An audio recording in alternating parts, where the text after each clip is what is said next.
Good afternoon. I want to take you back to the summer of 1518 in the city of Strasbourg, then part of the Holy Roman Empire. What happened there that July defies easy explanation? A woman stepped into the street and began to dance, and she did not stop. Within weeks, hundreds had joined her, and by summer's end, people were dying. This is not folklore or allegory. It is one of the best documented medical mysteries in European history.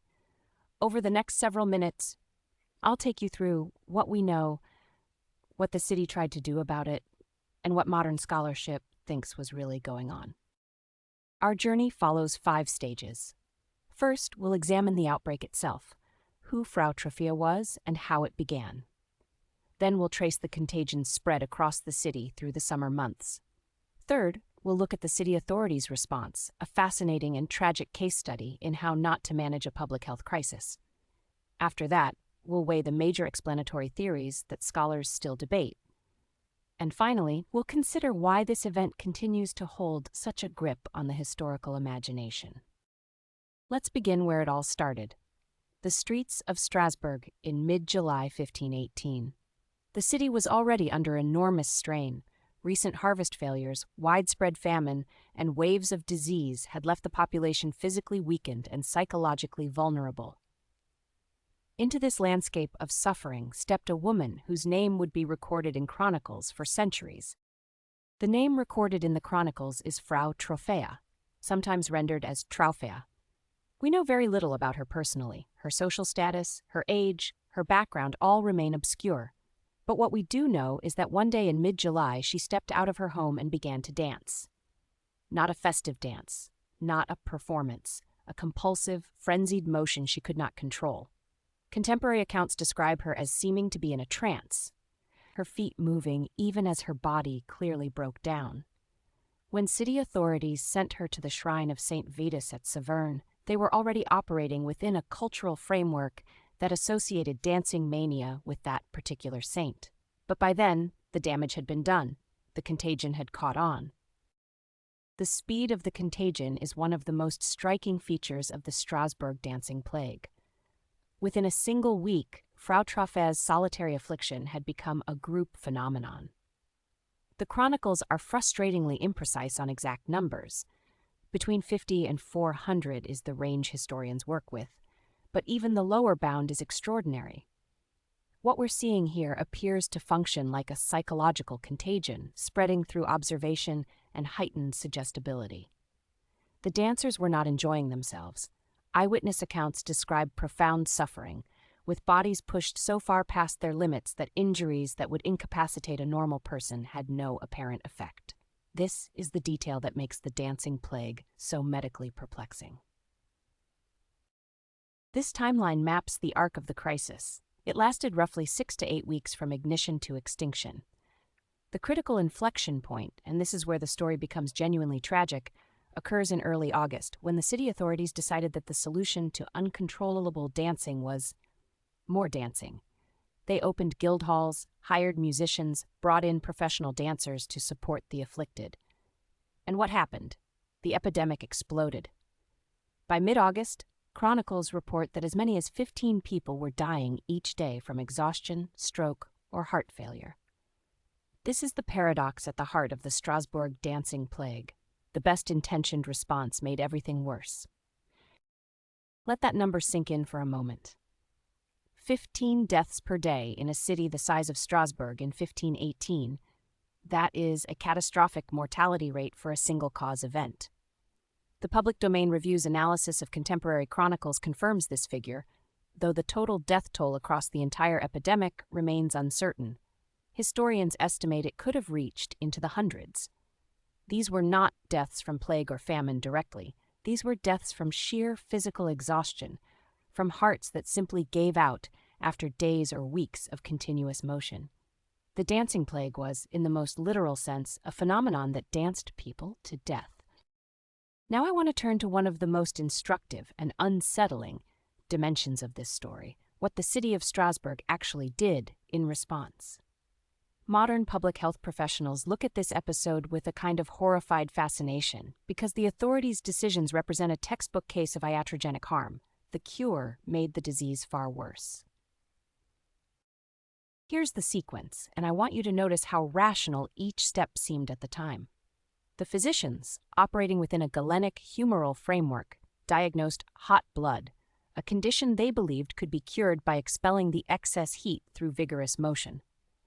The city council, to their credit, sought a medical rather than a supernatural explanation. They reasoned, if these people need to dance, let's give them the best possible conditions to do so. So they opened guild halls, hired musicians, built stages, and dispatched professional dancers to keep the afflicted going. It was a logical, well-funded, well-intentioned intervention, and it was a disaster. The structured dancing didn't drain the mania. It validated and amplified it. The guild halls became crucibles of contagion where more and more citizens fell into the trance state. The Guildhall strategy created a perfect storm for psychological contagion. Imagine a large, enclosed space filled with the relentless sound of drums and pipes, bodies moving in unison for hours, days. The rhythmic entrainment would have been overwhelming. The professional dancers brought in as therapists became patients. This is one of the key pieces of evidence that supports a psychogenic rather than toxicological explanation.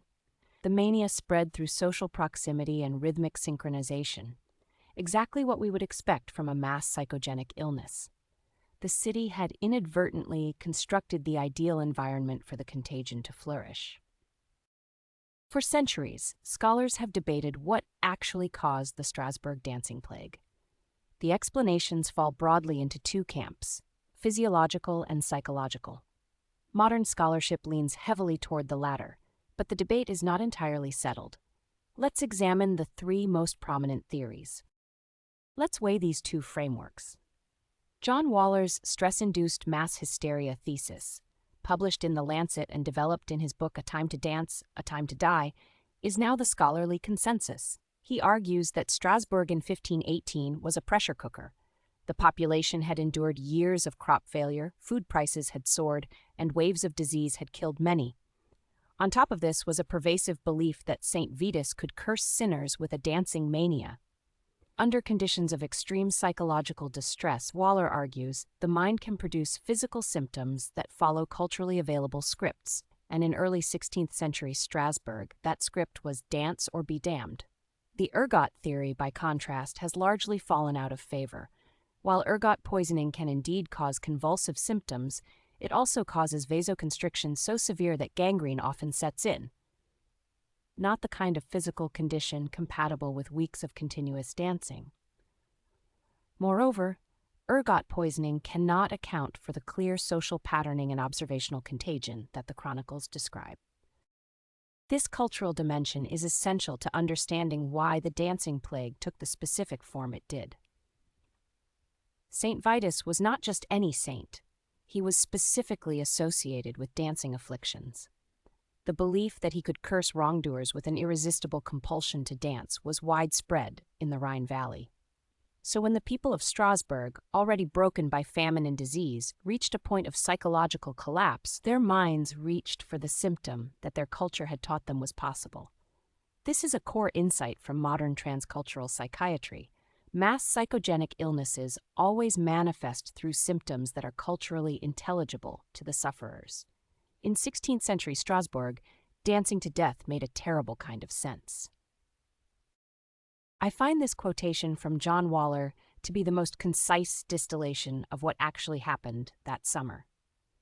Notice the emphasis. These were not revelers, not ecstatics, not people having a good time. They were terrified. They were trapped. They were dancing because their minds, shaped by a culture that taught them St. Vitus could curse them with dance, had produced the one symptom that made sense in their world. Waller's work, published in 2009 and refined in subsequent scholarship, has become the definitive interpretation, and it reframes the entire episode not as a bizarre, historical curiosity, but as a profound case study in how social conditions, cultural beliefs, and psychological vulnerability can combine to produce a shared physical catastrophe. So why, 5 centuries later, do we still talk about the dancing plague of 1518? First, because it's brilliantly documented. We have city council minutes, physicians' notes, and multiple independent chronicle accounts, which is extraordinary for an event of this period. Second, Because it offers a window into a phenomenon, mass psychogenic illness, that still occurs today, from epidemic fainting in schools to mass motor tics amplified by social media. Third, because the city's response is a powerful cautionary tale about intervention design. When you build infrastructure around a symptom, you risk reinforcing it. And finally, because it represents a kind of civilizational hinge moment, the last great dancing mania of the medieval world, extinguished just as the early modern period was dawning. The dancing plague of Strasbourg may be history, but the questions it raises about collective human behavior are as urgent as ever.